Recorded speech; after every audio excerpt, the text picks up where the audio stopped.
Hi, everybody. I'm really thrilled to be here with you today. And thank you for that introduction, Lynn, and my apologies for the little technical glitch.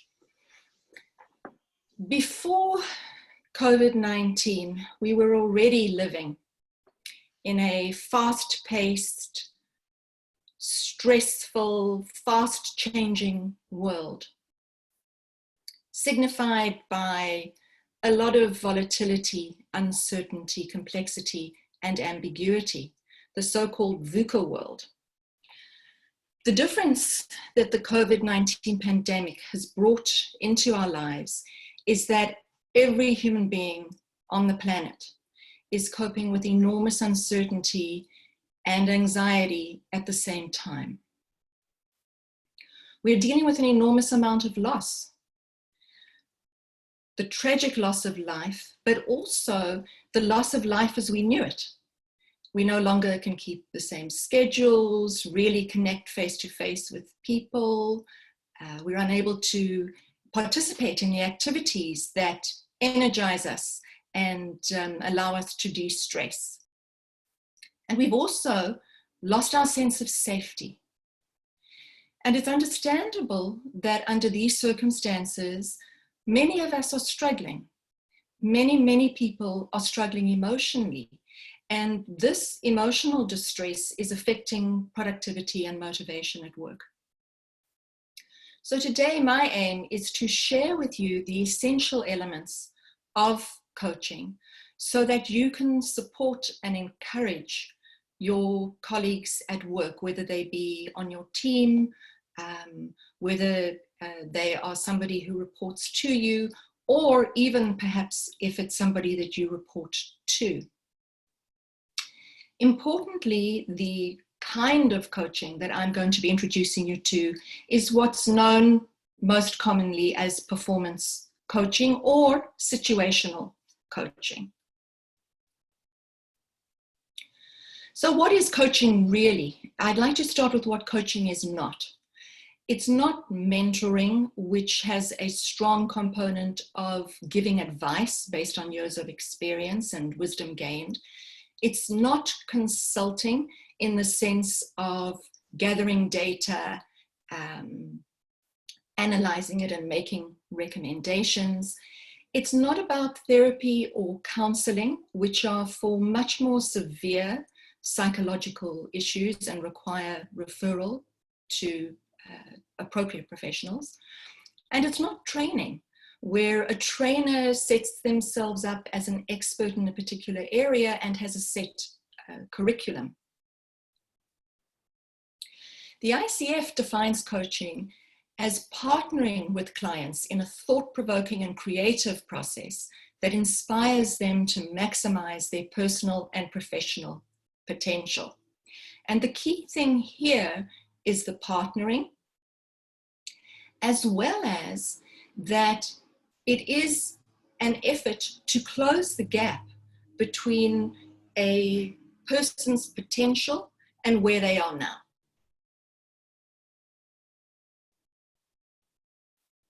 What lies at the very heart of coaching is the relationship between the coach and the person being coached.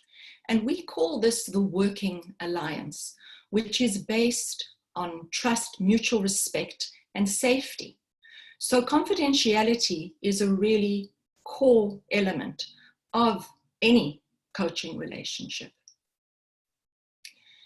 An effective working alliance contains empathy, and that is the ability to really walk in the shoes of another, note their emotional state, and communicate a willingness to stay in that space with them rather than dismiss it or judge it. Which takes me to non-judgment, which is an essential element of the working alliance.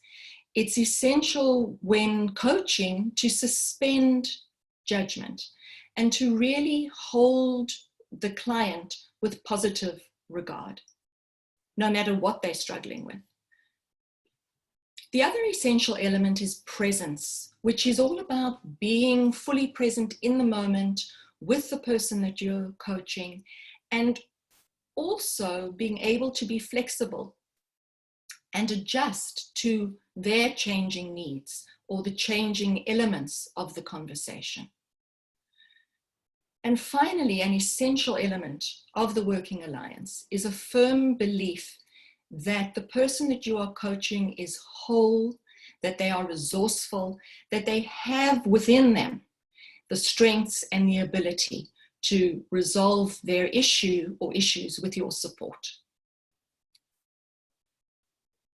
Given that we're all dealing with so much loss on a daily basis, Elizabeth Kubler-Ross's stages of grief can be really useful in giving you an insight into what your co-workers and yourself might be experiencing right now.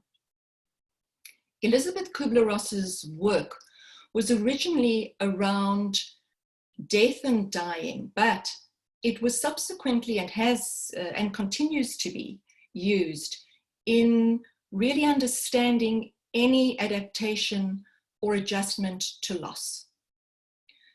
The stages, as you can see up on the slide, are denial, bargaining, anger, depression, and I've added anxiety, and eventually acceptance. So in the world of COVID-19, denial might be everybody's making such a big fuss. This is similar to the flu. Anger might be, they've taken away my ability to do my favorite activity. The bargaining might be, well, if I social distance for 2 weeks and wear a mask and do all careful things, everything will be all right, won't it? The depression and anxiety perhaps speak for themselves, but the depression would be feelings of helplessness or hopelessness, a sense of, I just don't think I can keep on doing this. And the anxiety may be experienced as being hyper alert, not being able to sit still or calm down, as well as active worries about what the future might hold. And what acceptance might look like in a situation like this would be a realization that this is the new normal for now, it will end, and I'm going to do what I can to ensure that I'm as productive as I can be. So what I'd like to do now is to ask Cynthia to please launch a poll. And in terms of getting to know yourself and being able to be empathic with the people that you coach, I'd like you to take a moment, it's anonymous, and check at which stage you might be in today. And please know that the stages that we are in vary from day to day, and in fact might even vary through a day, so that you start out feeling okay, but land up in the middle of the day feeling depressed, and at the end of the day really frustrated or angry. So I'll just give everybody a moment longer to complete the poll.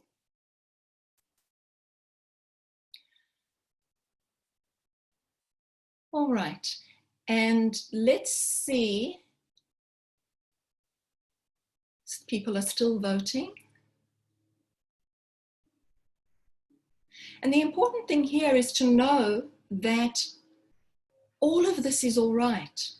Any emotional response in the moment on any given day is, under these circumstances, to be expected. And it is important to normalize it, not just for yourself, but also for people that you might coach in your organization, so that they don't have a sense of being judged or a sense of failing in some way. All right. So Cynthia, if you could go ahead and end the poll and launch it so that we can just give our participants a view. So it's interesting that our group today the greater majority, so 47%, are at a level of acceptance today. But there are certainly people feeling anxious and depressed, and that's real.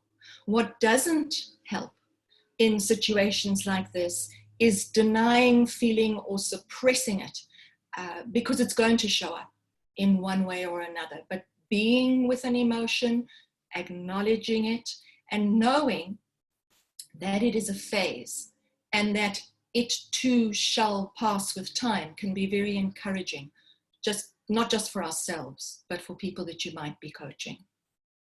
Cynthia, thank you. If you can stop sharing.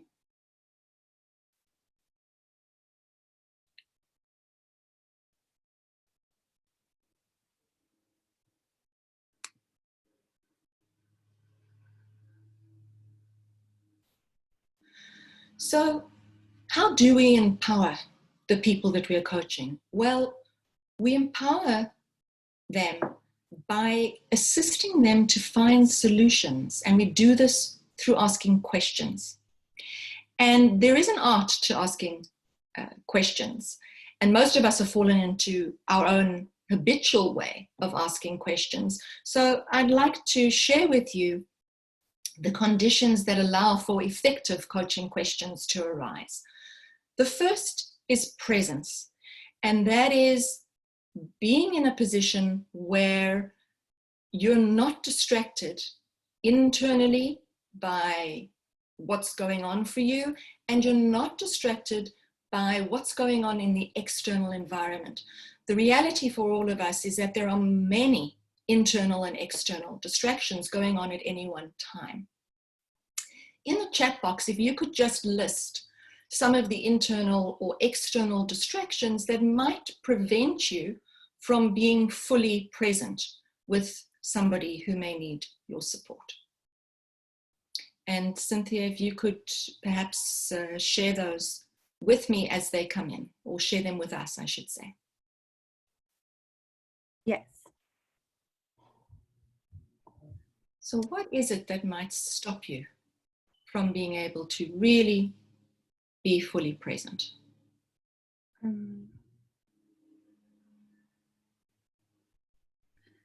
Some say homeschooling kids, financial worries, right? Zoom burnout, anxiety, personal anxiety, again, caring for family, meeting deadlines, other virtual distractions, cell phones, having multiple new roles, being around their partner 24/7, meeting goals, anxiety with meeting goals and expectations. Okay, well, thank you. Thank you for sharing those, because the reality is that it takes intention, mindful intention, to be fully present. And knowing that we have these multiple internal and external distractions, it's important, if you're coaching somebody, to do what you can to minimize those. Another important condition is to enter the conversation with a beginner's mind. And what I mean by that is deep curiosity, the kind of curiosity that children have, where there is not the expectation, they don't have the expectation of knowing the answer or being the expert. They love to ask questions, and actually research shows ask thousands of questions a day. Whereas as we grow older, we as adults tend to not ask nearly as many questions because of a self-imposed feeling that we should know. So having this open, curious beginner's mind is very helpful. The tone that we use when we're asking our questions is as important as the content, because we communicate more in terms of how we are feeling through the tone than we do through the actual words. So being mindful, being self-aware about the way that we're asking our questions. Timing is important, especially under these conditions, where the kind of question that you ask and when you ask it should pay attention to the emotional state of the person that you're interacting with.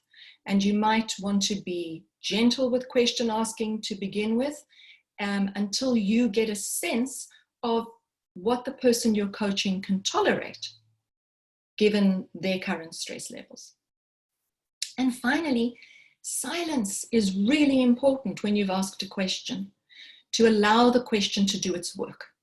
If you rush in after you've asked a question to simply ask another question, then you've lost the golden opportunity of that question generating insight for the person that you're coaching. So I have a question for you. Let's do a poll, Cynthia. And this has to do with, what do you prefer? Do you prefer a situation where you are questioned about what you did wrong, where the focus is on problems and not on solutions, but it's focusing on those gaps and what's wrong, as well as on what you should do? The alternative is that you're able to engage in a conversation with someone who considers your strengths and who asks you to contemplate your vision for how you may solve what you're dealing with. So give a moment. I'm not sure, Cynthia, whether you've launched the poll. There we go. So please take a look at that poll and answer it with a sense of, when do you feel most engaged, energized, willing to participate?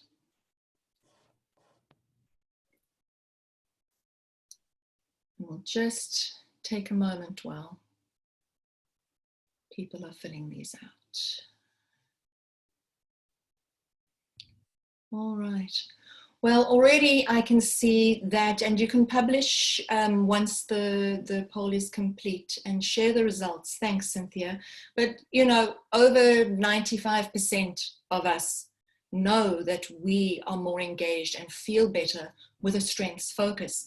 And what's interesting is that Boyatsi, Smith, and Van Oosten, who have done science-based research over 35 years, when they've had a look at their research, it's clear that a focus on problems creates activity in the brain that they've called negative emotion attractors, and that this shuts people down. It shuts learning down. People are not open to listening or engaging. Whereas a strength-based approach that incorporates positive feedback, use of strengths, as well as vision for the future, is an approach that generates a response in the parasympathetic nervous system that generates positive emotion attractors.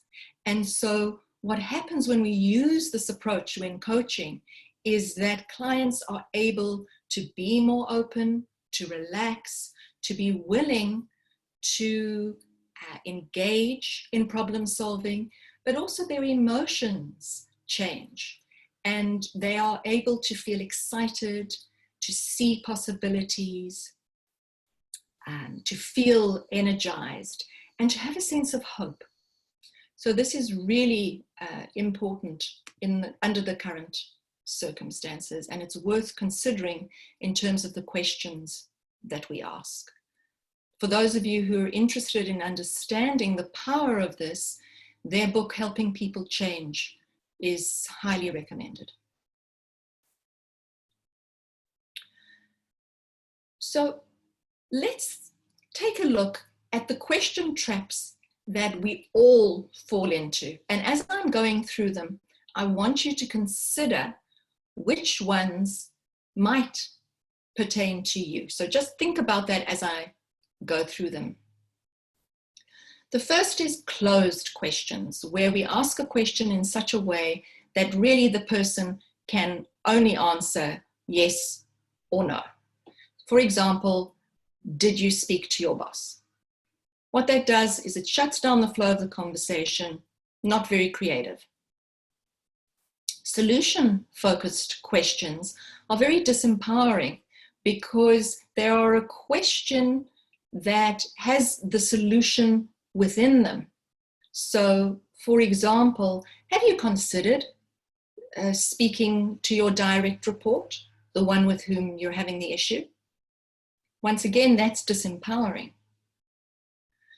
The perfect question hampers us in a coaching relationship because it creates awkward silences while we're internally trying to frame the perfect question. And the bottom line here is that simple and short is always best. There is no such thing as a perfect question. Rambling questions are very disorienting for clients. These are long questions and questions within questions where inevitably the person you're coaching will need to stop you and ask you to repeat yourself. So I go back to the mantra of short and simple is best. Interpretive questions are those sorts of questions where we are projecting our perception of a situation onto our client. And it can feel invasive to the client, but also depending on power differentials, if there are any in terms of status differences, they may feel that they need to agree with you. So a person who says, I just didn't feel like I could go to the team meeting this morning. If, as a coach, one says, when did you become intimidated by team meetings? That is us putting our interpretation of their saying, I just couldn't go. Whereas an appropriate question would be more along the lines of, what was it that left you feeling that you couldn't attend the meeting today? Rhetorical questions always come across as judging. So the one that comes to mind for me right now is one like, you didn't do that, did you? Or what were you thinking? So it's really a judgment disguised as a question, and it shuts people down.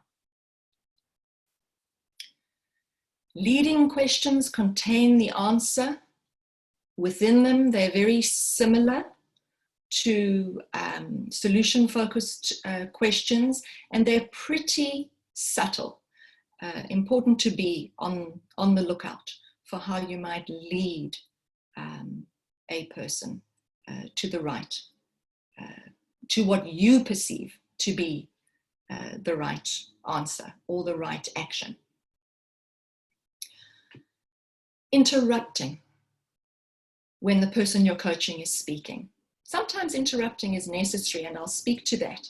But if you keep on and on and on interrupting with your questions, then what happens there is that you're not holding the working alliance at the center of your work. It's becoming about you, not about them. Neglecting to interrupt with a question can be problematic under certain circumstances. And the circumstance that I'm thinking about is when the person we're coaching is going round and round and round in circles, or perhaps sharing so much detail that you're losing your way. It's perfectly appropriate to ask, may I interrupt you for a moment? The person you're coaching will always say yes. I've certainly, in over 25 years, have never had someone say no. And then to follow it with something like, I'm a little confused here. Could you clarify this for me? So really important to know when interrupting is important. And finally, why questions are traps that we don't want to fall into, because they set up a stress response inside the person that we're working with, where they feel under a lot of pressure to justify themselves. Linda? Yes. We do have a comment in the chat box asking if you could unpack interpretive questions and how to best avoid interpretations. Their Yes. comment was that we all carry bias and it's often difficult to not bring my assumptions into a question or discussion. Would you like to address that now, or would you like to wait? Yes, sure. No, I can address that now by saying that when it comes to interpretation, the only way, to the question asker's point, because we have our own biases and because we're immersed in our own world, we are at risk in adding interpretations into our questions. And of course, it's unavoidable that as a coach, each of us is unique, and we will each be bringing who we are, our past, our experiences, our background into the space. That's unavoidable. What we can do is build our self-awareness, build our ability to be fully present with another person, so that when we are about to ask a question, we're able to notice, and it can happen in a split second with practice, we're able in that moment to notice, where is this question coming from? Is this my need to sound clever?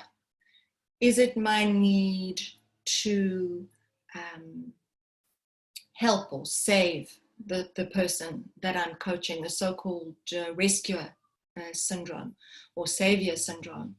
So I think that at this point, my answer to that question is that self-awareness helps, being very aware of holding the person we are coaching at the center of our work, so that our question comes from a place of curiosity, not from a place of assumption. And if you catch yourself making an interpretive question, know that you can always correct yourself and say, I'd like to reframe that. So, for example, in a situation where one might have said, what made you feel intimidated about team meetings? Once I catch myself and notice that interpretation, I could say, let me reframe that, because perhaps you weren't feeling intimidated. There may be many reasons why you didn't attend that meeting. Would you be willing to share what those are? So I think at this point in time, I'm going to leave that particular question. And if there are follow-on questions, I'm very happy to field those at the end. We've been through rhetorical and leading questions, and we were at why questions. Okay, great. So at this point, Cynthia, if you could launch the poll about questions, and this is a poll that is going to be asking you about which of these question traps you know that you fall into, and you can pick as many as you know that you fall into.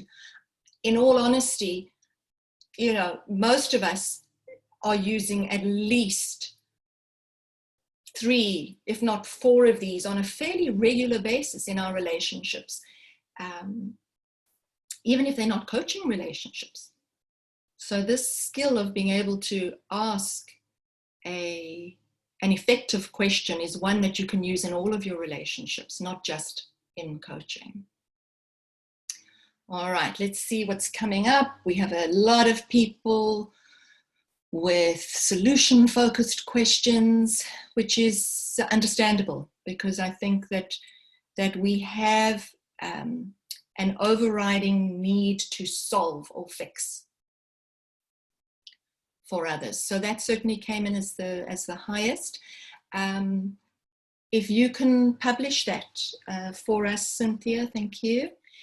And you can see that actually most of them have been checked by our participants today, which is to be expected. So it's helpful to know what your default tendencies may be and to start paying attention. And I want to help you with that in terms of the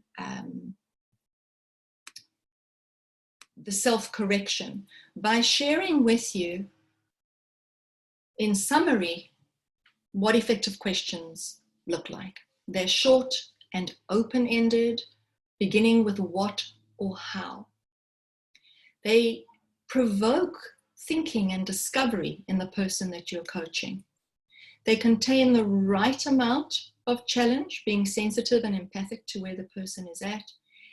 And they allow the person that you're coaching to really think about what's going on for them. And this promotes new insights and learning for them. But if you're totally new to a coaching modality, the easiest way to think about this is allow them to be short, open-ended, starting with what and how, and to be really curious. That's a very good starting place. Of course, it doesn't help much if we ask a really effective question, but then we don't listen to the response from the person that we're coaching. Listening skills are essential when in a coaching relationship. And all of us have heard about active listening. In the coaching world, we speak about levels of listening. And there are 3 distinct levels that were identified in Coactive Coaching Skills, a book that is worth reading if you're interested in pursuing this. Level 1 is that internal listening where you're filled with distraction, inner distraction. You're not present, you're busy formulating what it is that you want to say or the question that you want to ask.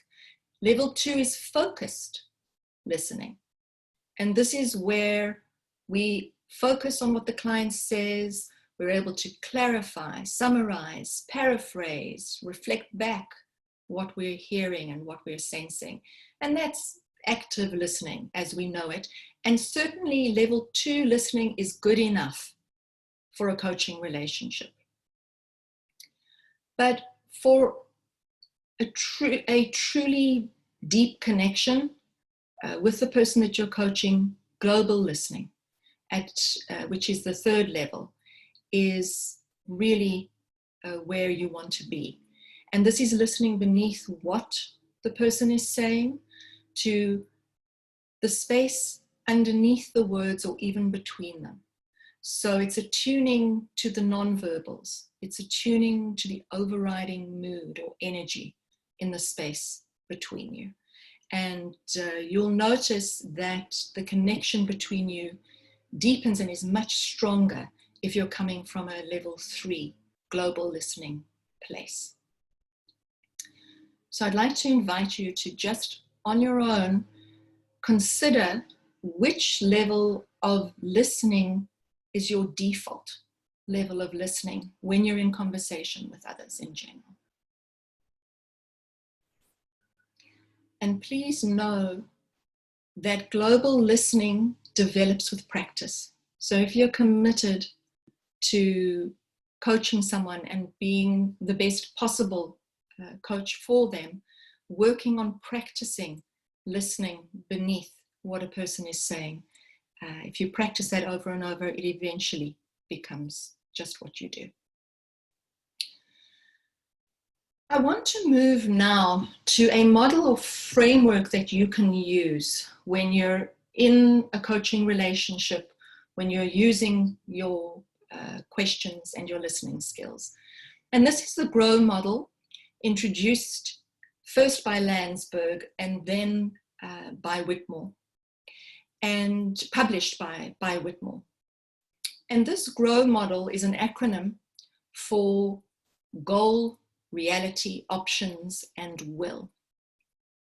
This framework is really, really helpful for in the moment or supportive coaching, performance coaching, and starting with the goal.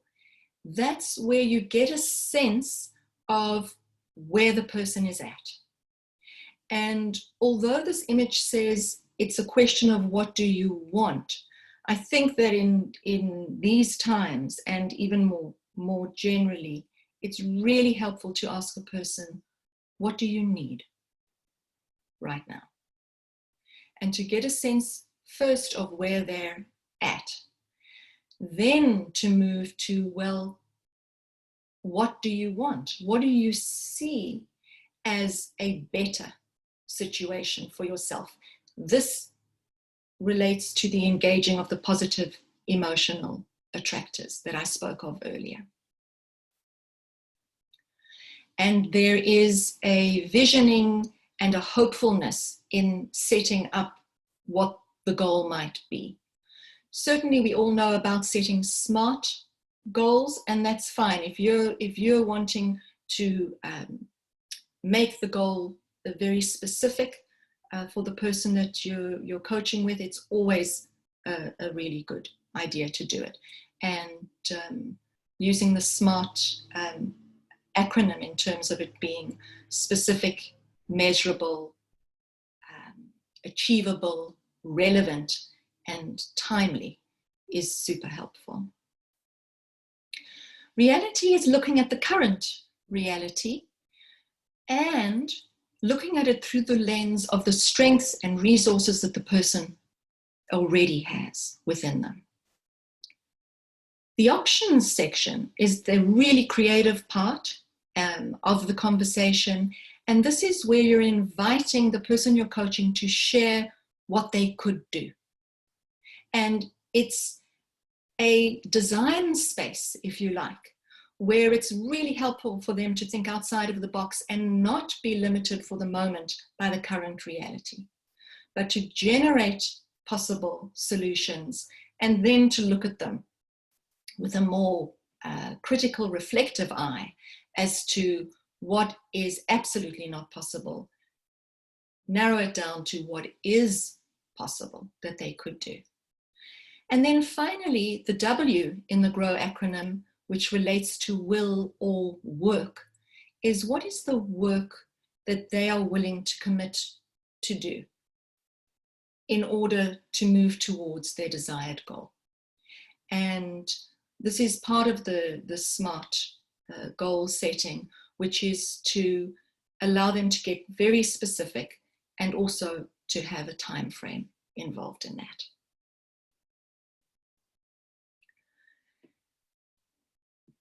It's so important as a coach to be an accountability partner, to check in with the person that we're coaching, to see how they're doing, to see what barriers they may have encountered, and to offer support by way of asking what it is that might be helpful for them, as opposed to just offering a solution.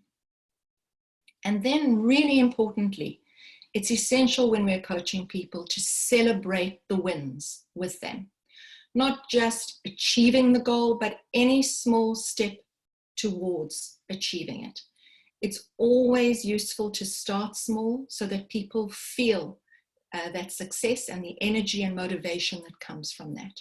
So start small, celebrate every small win with your clients along the way. In closing, and before we move to questions, I want to say that I firmly believe that the opportunity that the COVID-19 pandemic presents us is to be able to engage in our shared humanity. We are all in this together. We are all vulnerable in this together.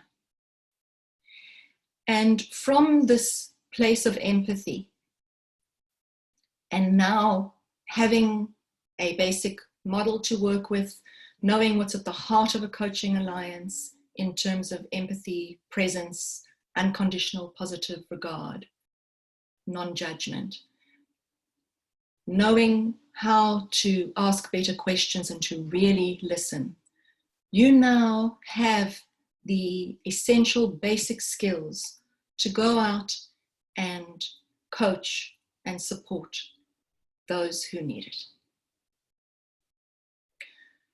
So thank you, everybody.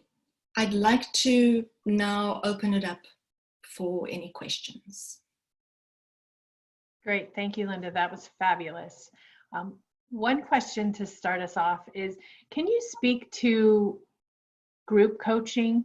So if somebody has a team of people that they wanted to use the information that you've just shared in a group setting, would you have any advice that might be different than one-on-one?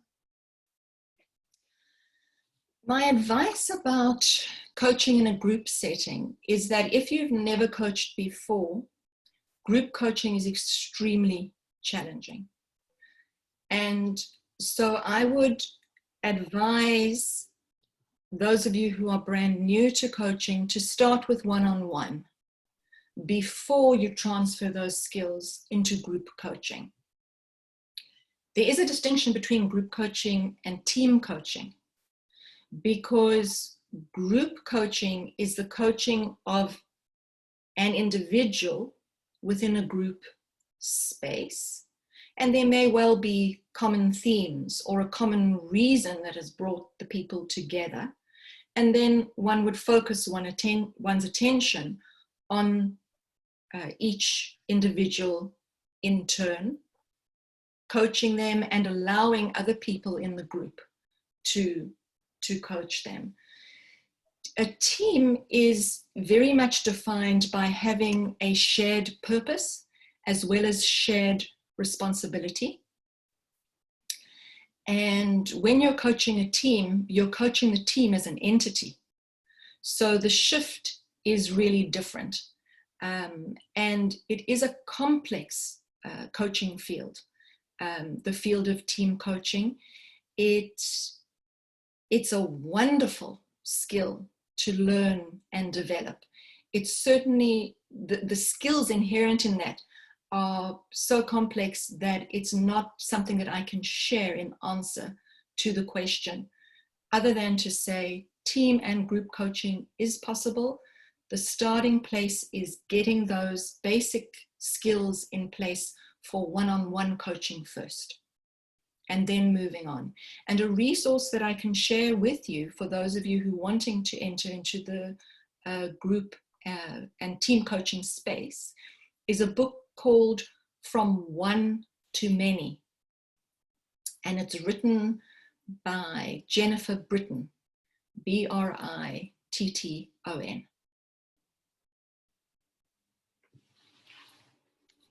Great, so we have one other question.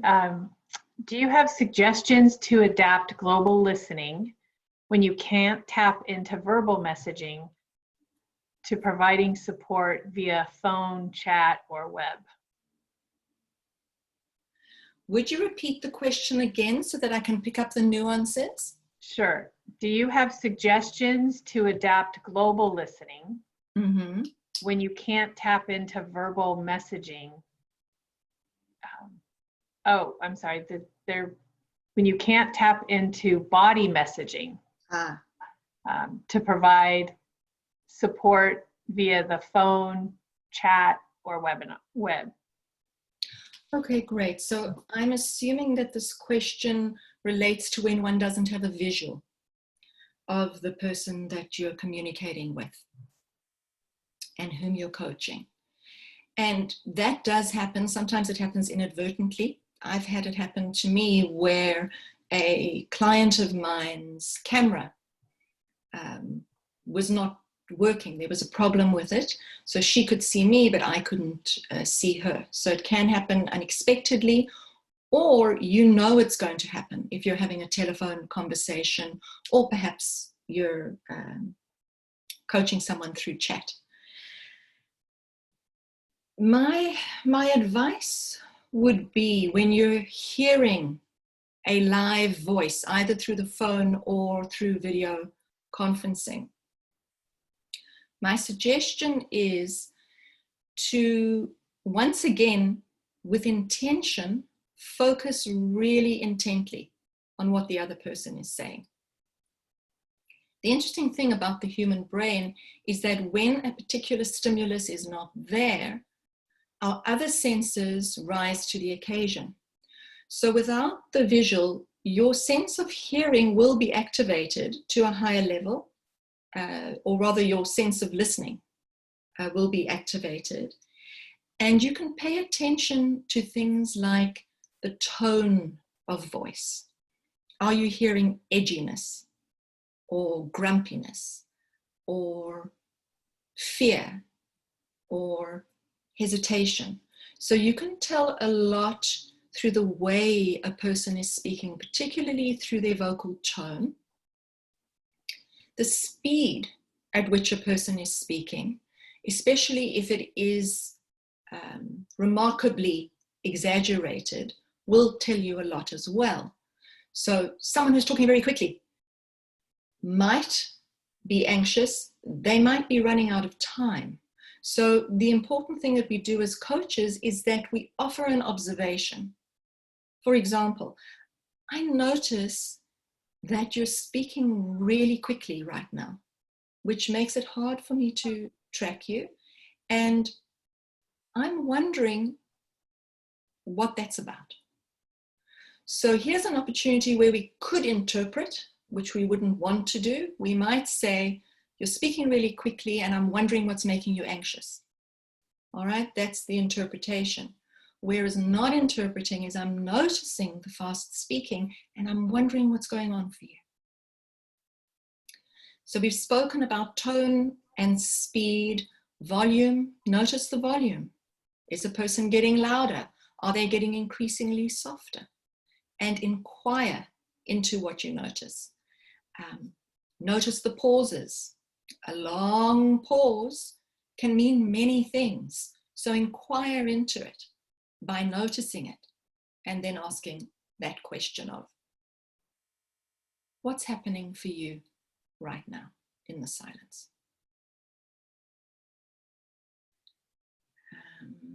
So that certainly applies to when you can hear a person.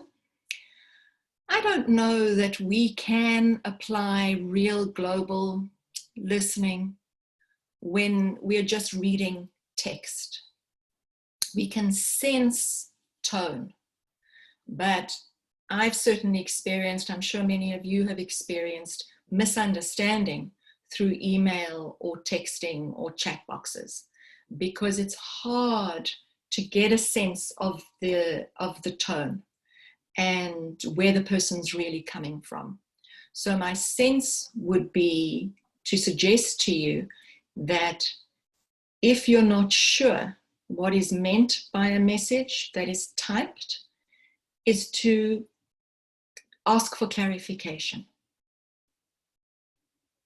And I think that that's certainly the best way to go about that, is don't assume, ask for clarification.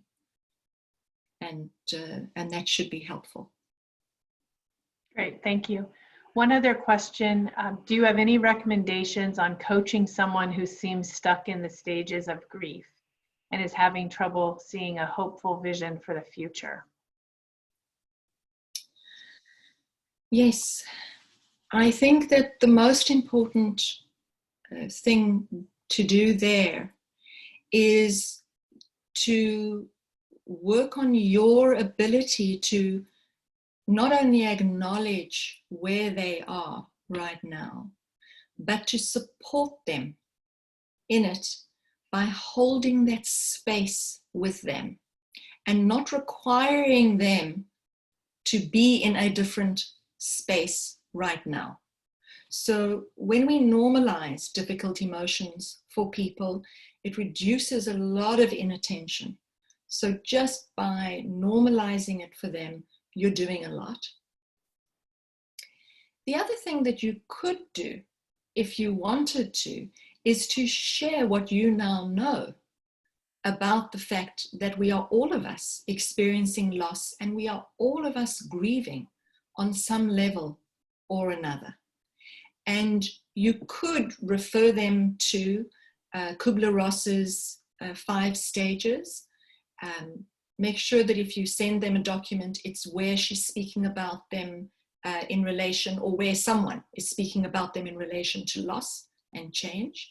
You could always send that to them and show them, very importantly, it's not a linear progression from denial through anger to bargaining to depression to acceptance. Share with them that it's, different times of different days, different weeks, we feel different, but that ultimately there is a place that we come to, and it takes time. And to reassure them that you're there to support them, knowing that it takes time. Thank you, Linda.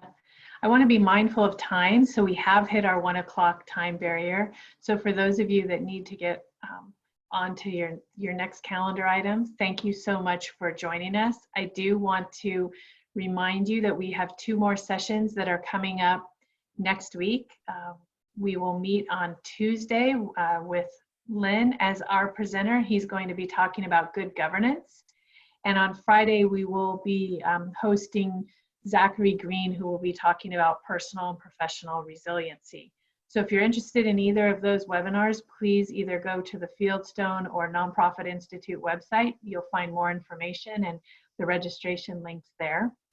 We are going to stay online. We have one other question in our chat that we will address, and if you want to stay with us and you have other questions, feel free to do so. With that, I want to thank you, Linda. I thought you were marvelous. I was taking copious notes. You gave so many pearls of wisdom that I know will help me, and I hope and know it will help everyone that was here on the call with us today. So thank you so much for being part of the FORTIFY program and joining with Fieldstone and USD and making this offer available.